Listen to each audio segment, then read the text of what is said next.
మనుషులందరూ సమానము అని తెలుసుకోవడానికి ఒక మంచి ఉదాహరణ ఉందండి.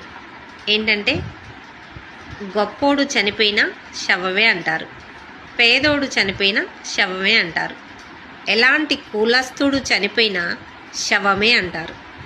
మరి అందరినీ శవమే అన్నప్పుడు అందరూ సమానం కాదా? అందరూ చనిపోయిన తర్వాత ఆ మట్టిలోనే కప్పి పెడతారు. అందరూ సమానం కాదా? అందరూ పీల్చేది ఒకటే గాలి, అందరికీ ఒకటే సూర్యుడు, అందరికీ ఒకటే నీరు. ఇలా ప్రకృతి మొత్తం అందరికీ సమానం.